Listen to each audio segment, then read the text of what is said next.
How does a game, literally or figuratively, appreciate over time? Sometimes it's a game that tanked at first and then found a way to find its audience. Sometimes it's a game with crazy expectations that it didn't live up to, but after getting a second opinion, it's actually not that bad. Sometimes the speedrunning community revives a dead game to break it beyond what anybody else would even care to. Sometimes a game series, studio, or console underperforms or even disappears, and people don't get around to finding it until a remake comes out. Sometimes an already good game appreciates over time, literally, financially. Whatever it is that makes a game appreciate over time, we should all know by now that first week sales aren't everything and that initial negative Twitter reactions aren't going to be the death of a franchise. Mini example of that, Pokemon Scarlet and Violet were trashed because of some, let's be honest, pretty bad technical issues that they were facing in the first week.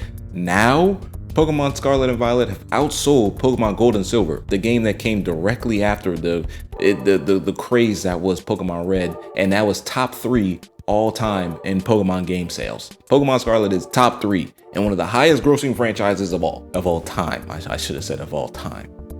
Of all sounds like some Cinderella story stuff. And that just goes to show that just like any other form of media, video games need time to find their audience, leave the hype train behind, and they always have room to appreciate over time as they grow with their audience. But the whole Pokemon Scarlet and Violet stuff is just a microcosm of what we're looking at today. We are aiming for broader scopes beyond the Pokemon world and beyond games that are only a couple years old, because to appreciate over time, you need to be out for like a considerable amount of time. Hey, what's up everybody? It's the Bread Show. And if you like the video, you know what I'm saying? It helps the channel out a lot. And today we're gonna be looking at games that appreciate over time, which means that at some point, some of these games that might have been your favorite games have hit rock bottom.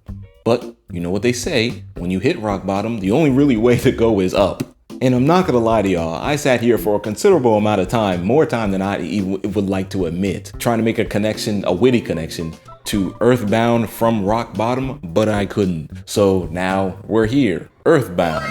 Earthbound definitely appreciated over time because it tanked at first, at least in the West. That might be the reason why Nintendo has locked this series in the basement only to bring it out for another Super Smash Bros. Series.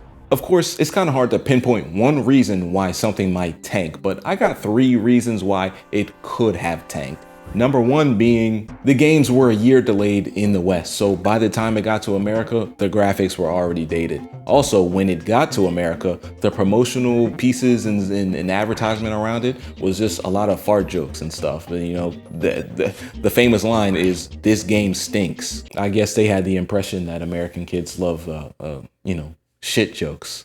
And to be honest with you, they probably looked at, I don't even know. I wasn't even alive during that time. Maybe 90s kids were into that, I don't know. Oh yeah, and the last thing is that the retail price for this game was $70 in 1995. For reference, games didn't start becoming $70 until, the new generations of consoles came out in 2020. So yeah. And another possible thing is that the game itself was just, it was a quirky game. It was like not for everybody. It was kind of like Undertale before Undertale, if you know what I mean. The era of Chrono Trigger, Final Fantasy, Pokemon, and many others just might have overshadowed this game. The competition might have been just too stiff for a Western audience to buy the second iteration of an unfamiliar series. Now, this is an Earthbound video, but if you wanted to hear me talk more about it, I did, make a whole video dedicated to Earthbound and how it's one of my favorite JRPGs. It's almost a parody of JRPGs in itself,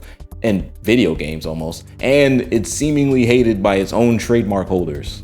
Now, this year is the 30-year anniversary of Earthbound's release, and we've not heard a word about this game, about this cult classic in general. Now, we could hear something next year because next year will be the 30th anniversary of the Western release, so, cross our fingers for that. But regardless, and maybe because of the Super Smash Bros. Appearances, the community is growing, and because of community requests, which is something that barely ever works at Nintendo, the game has been added to the SNES emulator on the Switch. Hopefully it's added to the SNES emulator on the next Switch as well.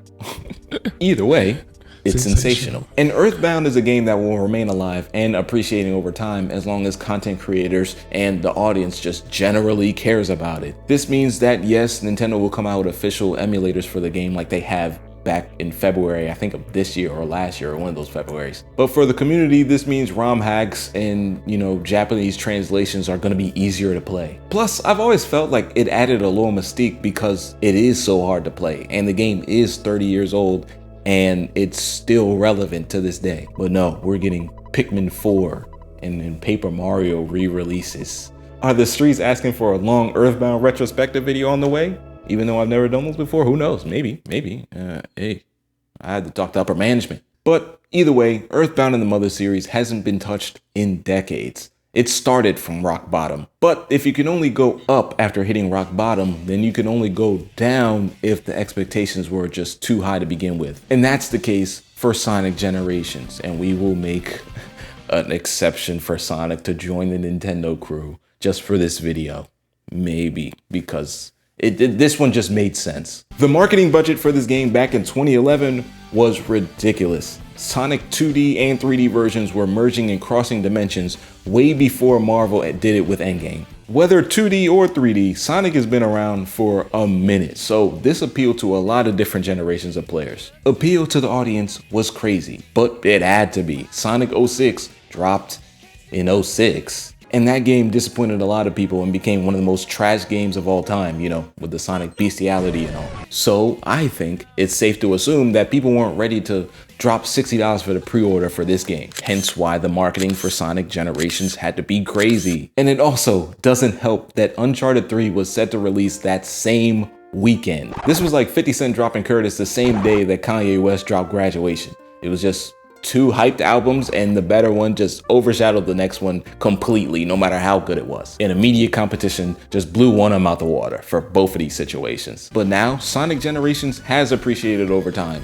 It's widely viewed as one of the best Sonic games, and people remember it well. The Steam communities are still active sometimes, and mods are still even made for this game. I'm not gonna reference game reviews to show how well a game has been received over time, because I haven't put too much weight into them anyways. But anytime you see a community active for around or 10 plus years, you know that the game has appreciated over time, and it is appreciated, and in a different way, with the people that's playing it. But this actually works out perfectly. With all this talk about 2D versus 3D and bridging the gap between generations, Paper Mario: A Thousand Year Door just released a remake a while ago. But the reason why this game was underrated at first and appreciated more over time is less because of the game itself and more because of the console it came out on. If y'all been around the channel for a while or maybe have checked out the streams, y'all would know that I have a friend named Jeff, and he does everything and plays everything Mario. He plays, Paper Mario, the Princess Peach Showcase, the Donkey Kong versus Mario. He does everything Mario. He's a Mario Kart fiend, Mario Kart junkie, all that. You get the character, right? He even missed Paper Mario: A Thousand Year Door, and I think that's saying a lot, because there were some dedicated Nintendo fans that just never played this game. And personally, I've never played this one, but from what I've heard from doing my research and everything is that Paper Mario: A Thousand Year Door is referenced as one of the best in the Paper Mario series. But at the same time, that was the era where Nintendo stopped doing cartridge, moved to disc because, everybody was moving to disc, but their disc console couldn't compete with the other disc consoles, the Xbox and the PS2. So the GameCube was just kind of looked down on over time. So Super Mario Sunshine actually falls into this category as well. Really, any good game that came out on the GameCube falls into this category as well. And again, it doesn't help that GTA San Andreas, Pokemon Fire Red, Pokemon Emerald, Halo 2 all released the same year as Paper Mario: A Thousand Year Door. So, if you are a fan of all of those franchises, which is a lot of people are, at least today, people had already dropped, $300, especially if they didn't buy the esport game of the year. That like people spent a lot of money that year on games.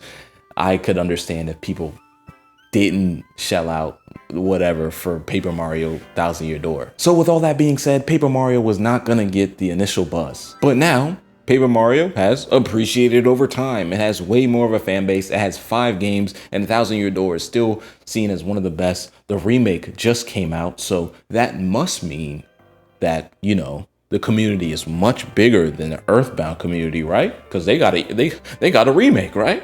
And then the final game that appreciated over time, I referenced it in the beginning of the video. It's the original Super Mario Bros. I mean, this one, I didn't even do any research for this. This is just me talking off the cuff. I recently saw that Super Mario Bros.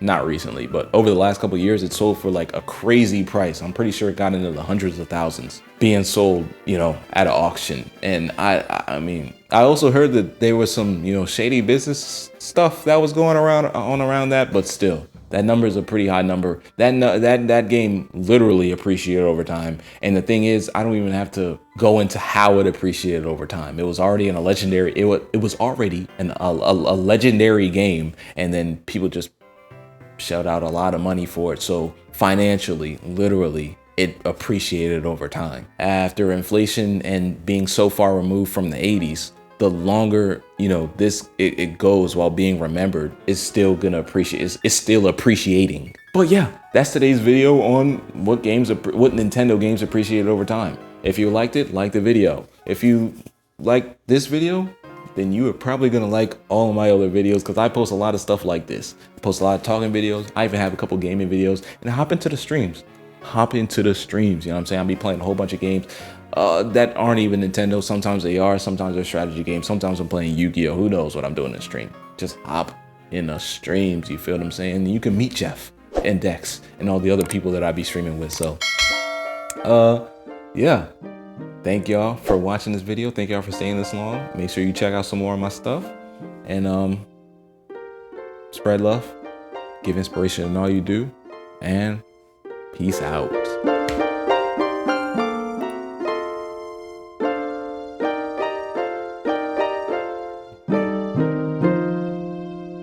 Welcome to the Crash Show. Take two.